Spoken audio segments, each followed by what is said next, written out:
Hello everyone, welcome back to our channel. This is Asim, and today we are gonna talk about a 12-year-old privilege escalation bug that has been found very recently around 28th or 29th of January.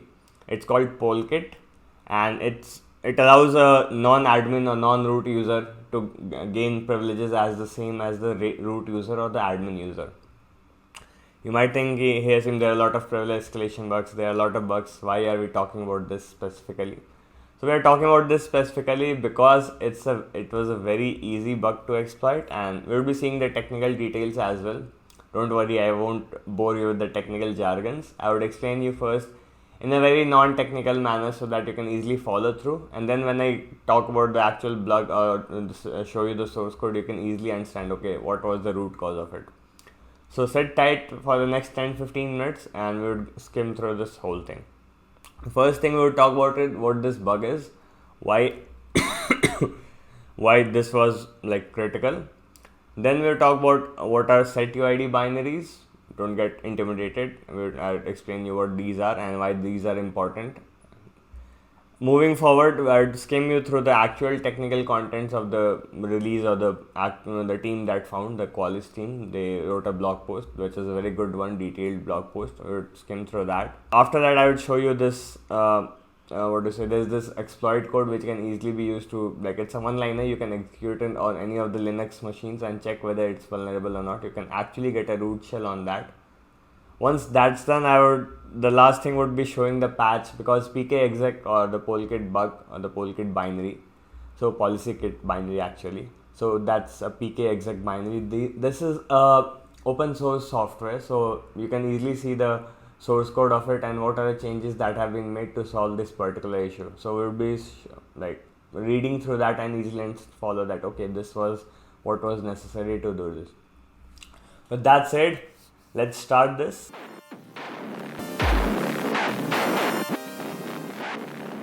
Before jumping into the actual meat of this, I would like to show you my Telegram channel, which has been going strong. It's it's around 1130 people now, and I usually post news articles or something interesting that I find on a day-to-day basis on this on this Telegram channel. So if you want to get some updates on security or something, you can follow me here. You can join this channel. If you want to ask me any questions or something, you can find me on Twitter with the same name, Asim Stray, or LinkedIn or whatever. Wherever you feel like, you can DM me. I usually take some time in responding because there are a lot of people who are DM, but I usually try to respond to everyone whomsoever ask me any query around it. Okay, now let's start with this. So this is the hackernews.com. As I've always mentioned to everyone that this is my go-to place to find all the news articles related to security. So this was published on 25th January, so most probably it was found before that.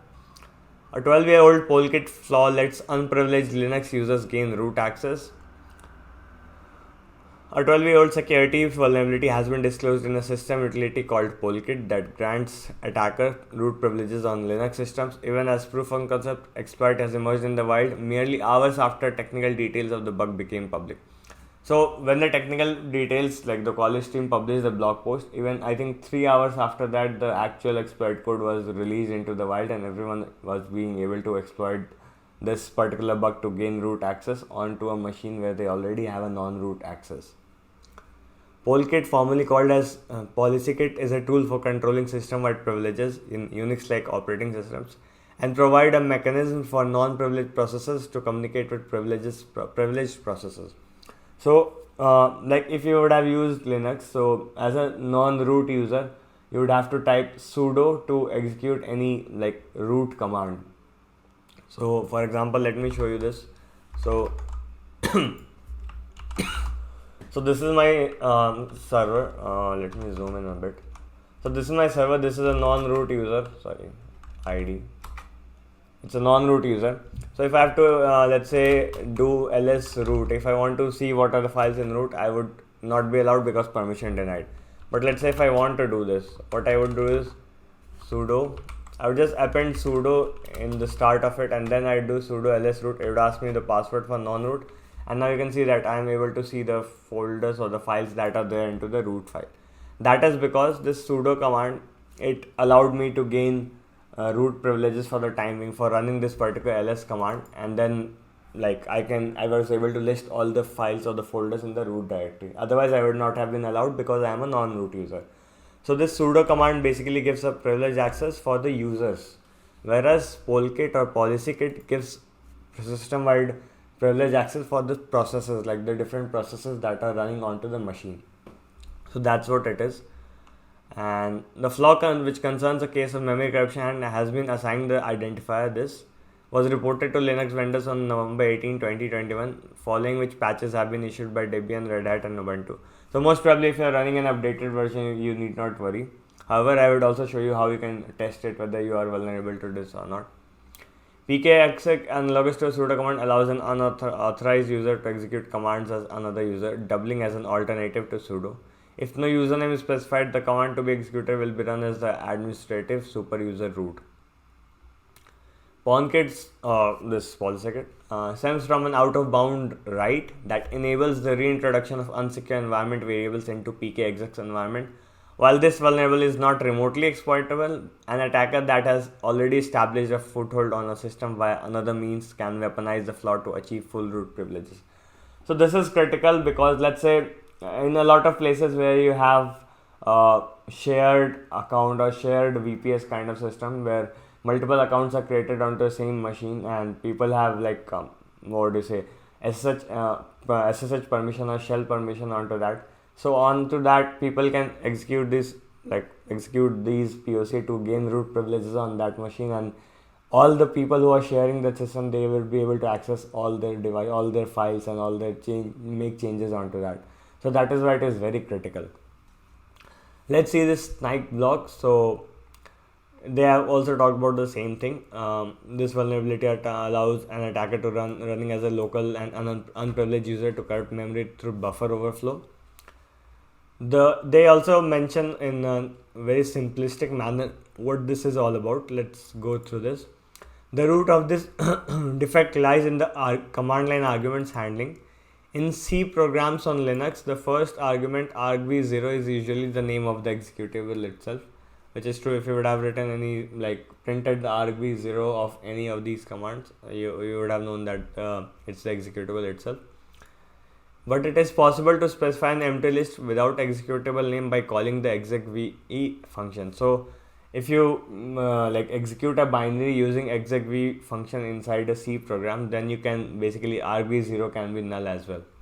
In such cases, if the code relies on the fact that argv0 always exists, it can lead to memory corruption vulnerabilities. So it can be fairly assumed that if a binary is being executed, the argv0 is the binary name itself, which is the case in any executable that's running on Linux.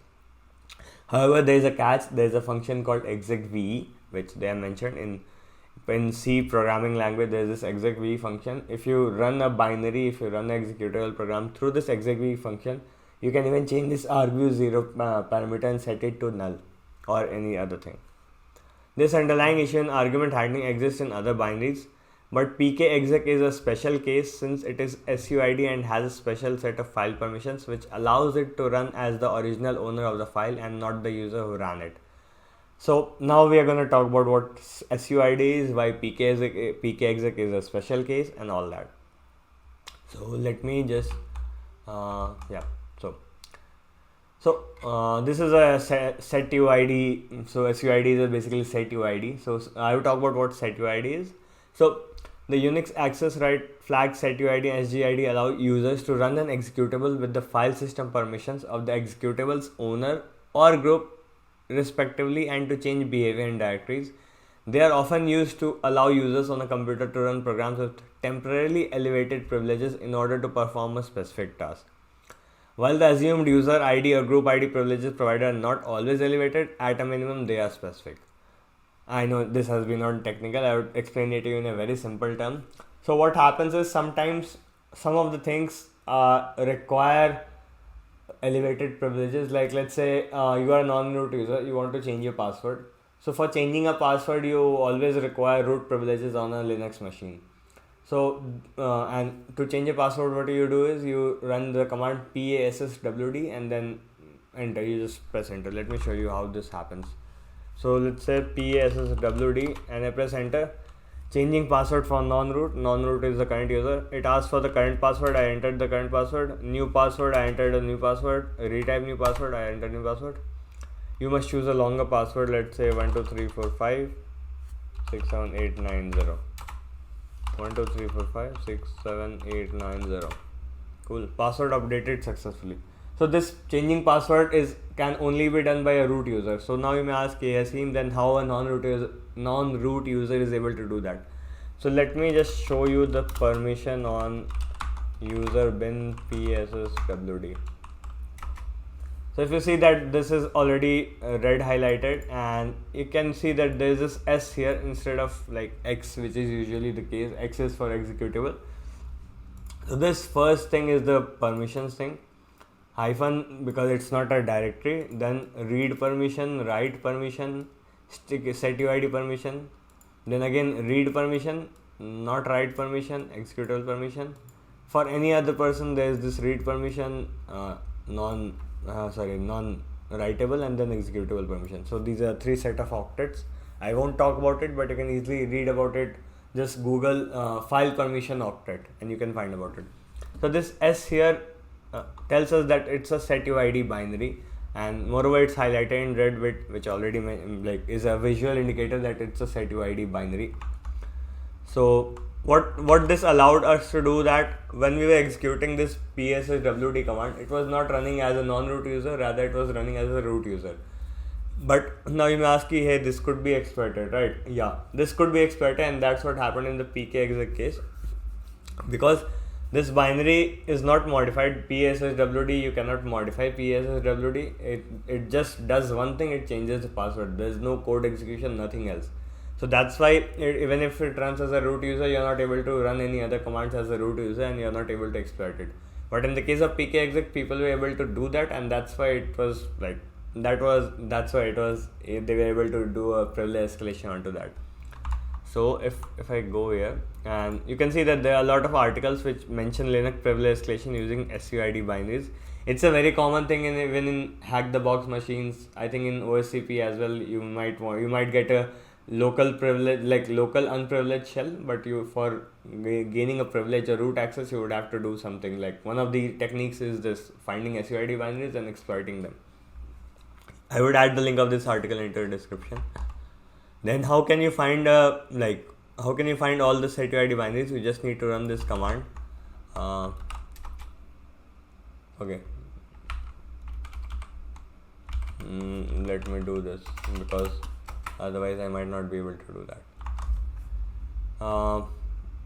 Set GID binaries also, you can do that, or else there's this article which mentions about this user bin password. There's another file that I would like to show you, that is user bin su. So you would have seen people doing this sudo su and then adding the user. So this su binary is also it's a sticky bit, it's also a SETUID binaries.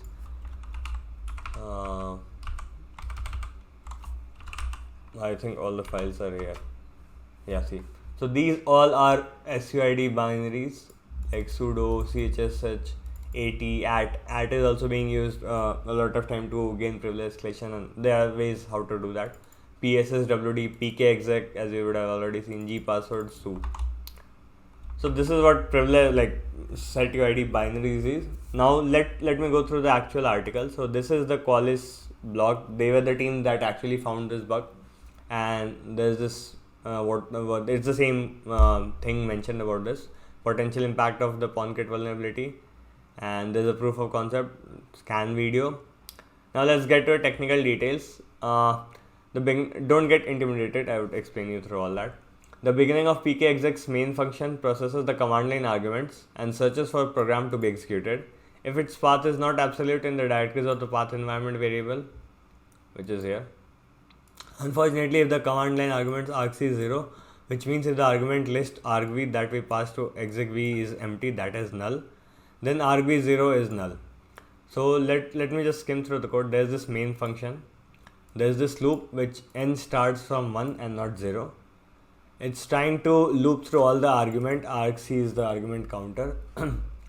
So if argc is 0, so by default this loop would end and n would equal to 1. So grstdup, it sets the path with argv1, whereas because argc was 0, so by default it means there was no argument. So argv1 is basically, there's memory corruption because there is nothing in argv1. If path 0 is not equal to slash, then what it would do is it would find program in path and then set that as a path. They have given a explanation of this as well here. So there's this stack what they have mentioned, and is permanently set to 1, what I have already talked about. The pointer path is read out of bounds from argv1, this one here at line 610, this one, because there is no argv1, because argument counters are 0, there are no arguments. At line 639, the pointer s is written out of bounds to argv1 at this one here. But what exactly is read and written to this out of bounds? So what is this? Basically, what is written to this? That is what is they are curious about. When we execute a new program, the kernel copies the argument, environment strings, and pointers argv and environment p in vp to the end of the new program stack. So stack is basically, we can say, like a stack of books. It's the same case. So there is this argument argv0, argv1, all the arguments, argv, argc. Then there's this environment pointers, like environment variables are copied for that particular program. So the pointers to those variables. So that's why there's this envp. Clearly, because the RBP and envp pointers are continuous in memories, if argc is 0, then out of bounds argv1 is actually envp0. So if you see here, there's this no argument. So if it's point to argv1, and because this is a continuous memory, so it would point to the next cell of memory, and the next cell of memory is envp0, because these all things are 0. There is no, like, these are all empty. So argv1 would point to this envp0, and that's what they have mentioned here. The value, they have mentioned how this exploit works and all. At line 6, and the path of program is read out of bounds, nyp and points to. So let me skip that. It's very technical and you don't need to know all that. Even if you want, you can read this. I would add the link. But there's a summary of that. If our path environment variable is path equal to name, and if the directory name exists in the current working directory, and name contains an executable file named value, then a pointer to the string name/value is written out of bounds to envp. Or if our path is path equal to name equal to dot, and if directory name equal to dot exists and contains an executable file named value, then a pointer to the string name equal to dot/value is written out of bounds to envp0. And then they are doing some like unsecure environment variable trick to execute like into the pkexec environment, and then this is like that particular executable is being tried to execute using pkexec, and because pkexec is a SETUID binary, so whatever unsecure environment variables that we are loading and we are trying to execute, that is being executed as the root permission. So they have mentioned how to patch it. The very basic patch is to change the pkexec's SUID thing, like change the file permissions onto SUID instead of like this SETUID binary set, change it to chmod 0755, like I can show you here. chmod 0755 user bin pkexec. That would change, like that would remove the SETUID permission from pkexec. So even if an attacker is trying to execute, like trying to exploit your machine through this pkexec, they won't be able to do, because pkexec won't be a SETUID binary. Now let me show you this. There's this SpawnKit like exploit available publicly. You can just copy this and run it here. Let me just run it. So I'm trying to run it here. I've checked it. It's exploit failed, target most likely patched, which is, it is patched, because if I show you, it's a Ubuntu 20.04. Let me do etc os release. So name 20.04.3, and it has been like recently updated, so you won't find this bug working on that. If you want to see the code here, it's not very hard to follow, but yeah, just let me just show that execv part which I was mentioning earlier as well. So here they are executing execv with user bin pkexec, and args, you can see args is 0, and then the environment variable, they are copying these all things.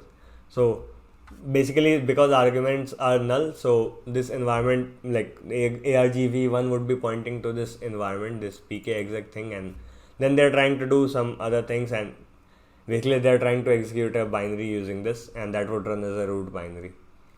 Let's see what was the patch that they applied. So this is the Polkit actual code, and this is the pkexec local privilege escalation authored 1 week ago. There was this commit thing, and this was being merged onto this. So there was this one check in the pkcheck.c argc1. If the argument counter is less than 1, like basically there is 0, then it would automatically exit. The same goes in this pkexec.c file. If argc is less than 1, basically there is no argument, then exit 127. These are exit status code. If pkexec is called this wrong, someone's probably evil doing. Don't be nice, just bail out. So that's what they have mentioned here. Then there are some other changes as well. But yeah, this was the main, protection around it. So yeah, that was all. Hope you enjoyed this session. If it got too technical, just follow it slowly and read the article. It's a bit technical because it involves around memory corruption and all those. You might not understand that. That's totally fine. But yeah, definitely this bug is it's easy to understand if you just go through it once and read the blog again. That would really be helpful. Thank you. Have a nice day. Hope to see you soon.